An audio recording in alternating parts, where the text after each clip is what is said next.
Since the release of Resident Evil 4 Remake and my video covering the out-of-bounds secrets of the game, I've received a number of comments from viewers questioning various things.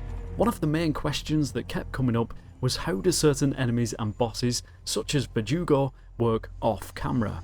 So in this video, as we've done before for various Resident Evil enemies, we'll be taking a look at what they do whilst no longer in view of the player. First of all, a number of viewers got in touch and informed me that there was speculation that during the village scene whilst being attacked by the hordes of enemies, some of the villagers may teleport behind Leon to catch up to the player. So here I've highlighted Leon in yellow and one or two of the villagers in red. Now I've got to be honest, when I was playing the game normally, it seemed to me that this could have been the case. Because just as you think you have some distance between yourself and a villager, you spin around only to find that one is right on your tail. However, whilst watching from a bird's eye view, I could find no evidence to support this theory. The villagers do just seem to be very quick on their toes. The Chainsaw Man, or Dr. Salvador, is a different story. I did manage to capture some footage of him teleporting to get closer to Leon.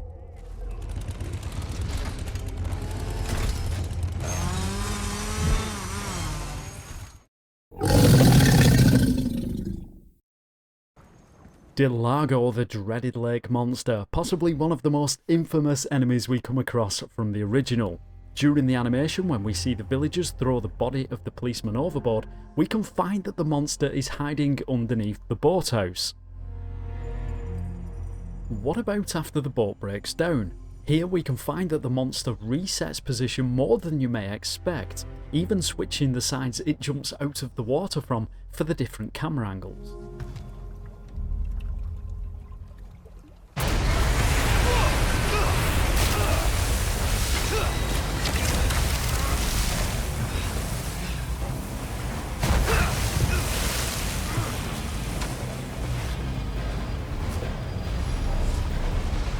Most of the time when diving under the water to turn back on us, there is no teleporting or changing of position. It is all done in one movement. However, sometimes when you hear Leon say, "Where'd you go?"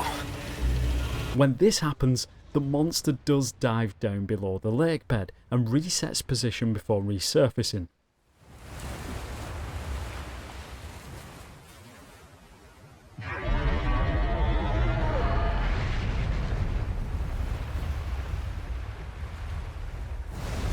After killing the beast, it slowly sinks under the waves, never to be seen again.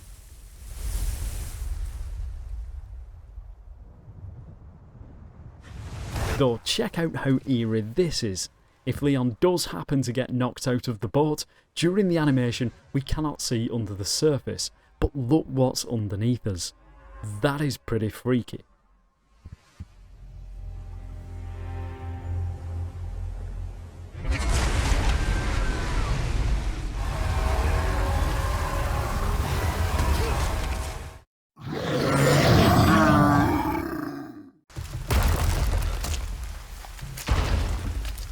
The first time we meet the El Gigante, it bursts out from behind these huge gates, and I was pretty surprised to find that although we can't see any of this happening, the giant is animated to smash through the gates from behind them.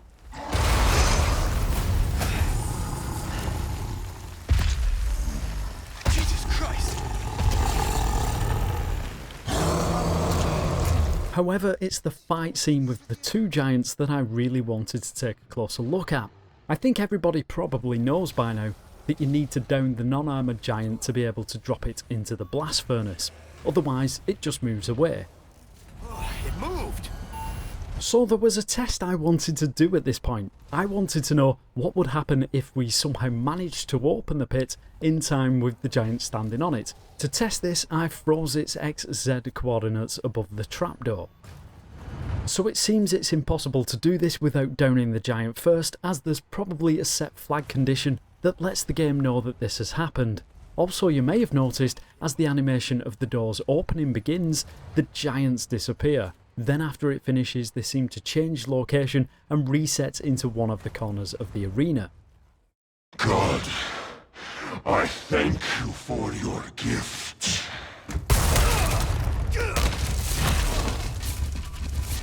If you want to know more about Mendes, such as how he drops underneath the map during the village chase scene, and also maybe you want to see his eye roll out, check out the link in the description. For now, here is the barn fight scene from some different angles, including what happens hidden underneath the map. I thank you for your gift. You want to get ugly? Let's get ugly.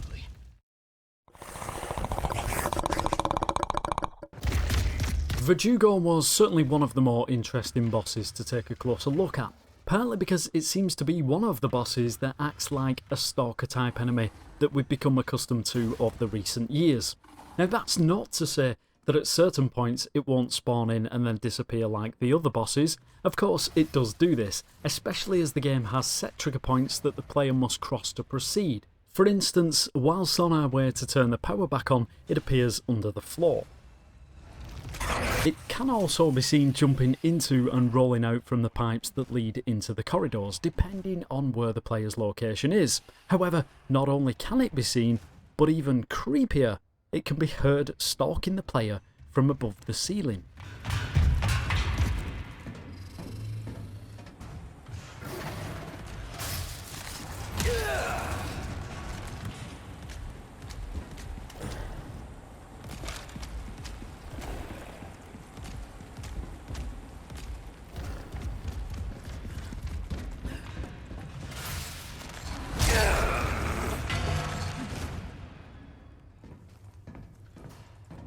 One of the more fascinating things I found was that during the first person animation of Verdugo running above the ceiling, if we pan the camera around, we can find its model is always hidden behind the camera.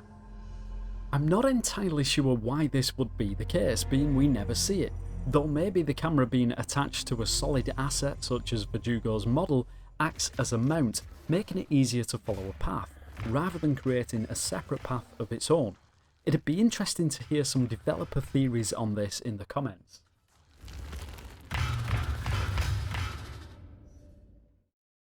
The time has come to your final scene! Such a fool, Mr. Kennedy. There really isn't too much to see during the battle with Salazar that we can't already see from the normal camera view. Though one thing that is difficult to see is way below the platform the fight takes place on, mainly because it's so dark. So by adding some extra lighting, we can find all these mutated parasite type receptors down here, something I had no idea was here when I was playing the game normally.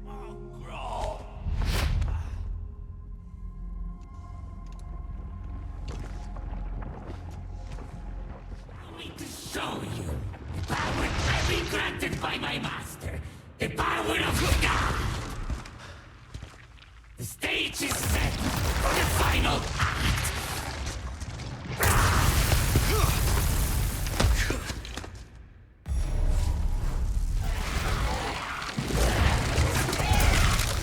Please help me!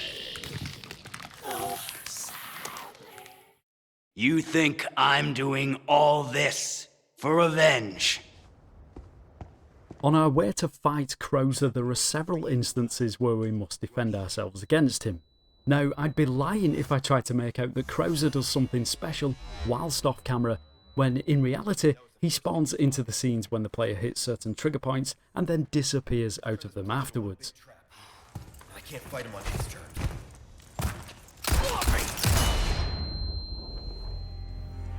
Though there is one time when you can see this happening for yourselves without any sort of camera trickery. I told you. Again and again.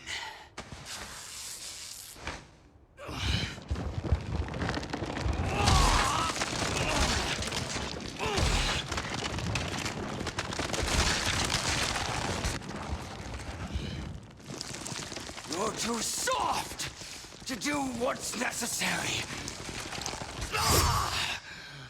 That's the difference between you and me, rookie.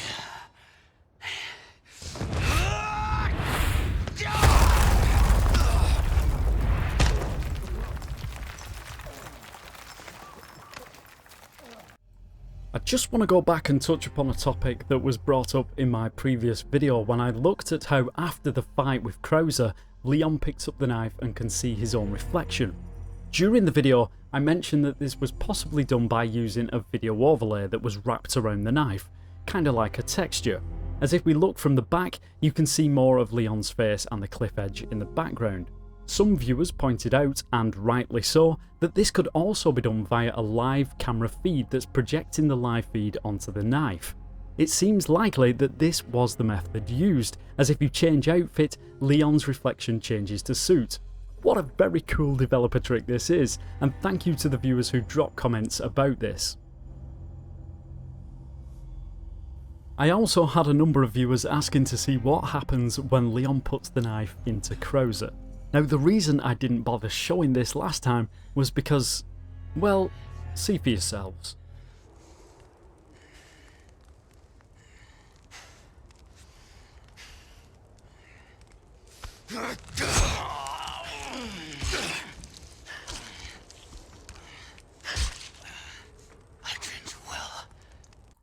Yep, you may have guessed, Krauser's model isn't present at the time, so there really isn't much to show.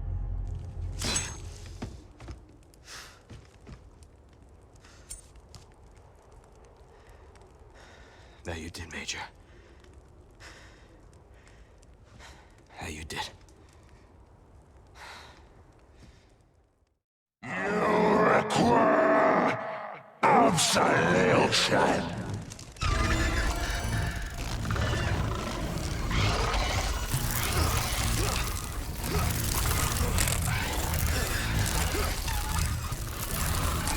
Sadler!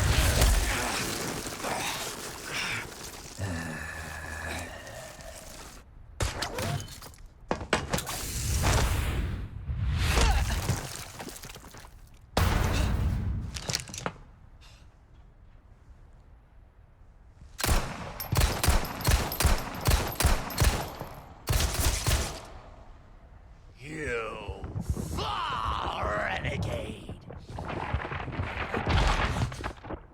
You have forsaken only body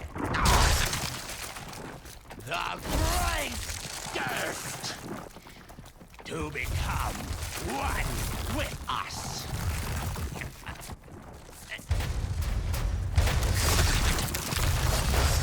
You require absolution.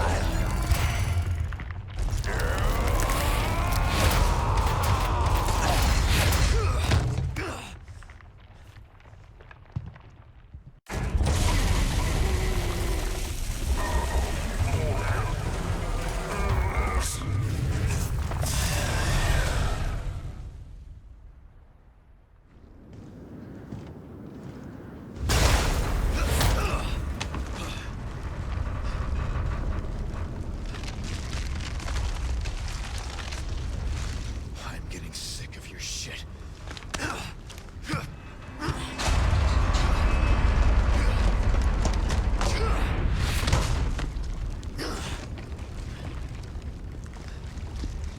One thing I really wanted to do was take a closer look at Sadler inside his bubble, as we don't really get to see him close up except for a much more detailed version after hitting him with the rocket, which I'll also show in just a moment.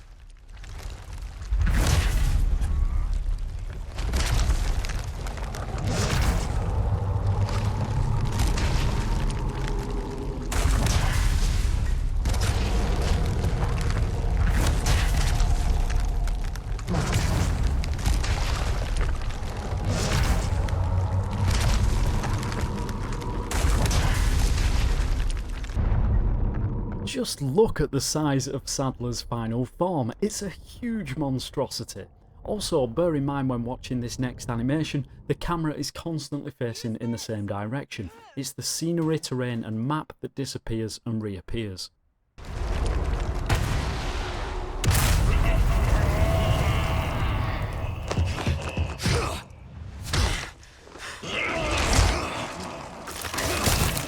I'll give you a holy body.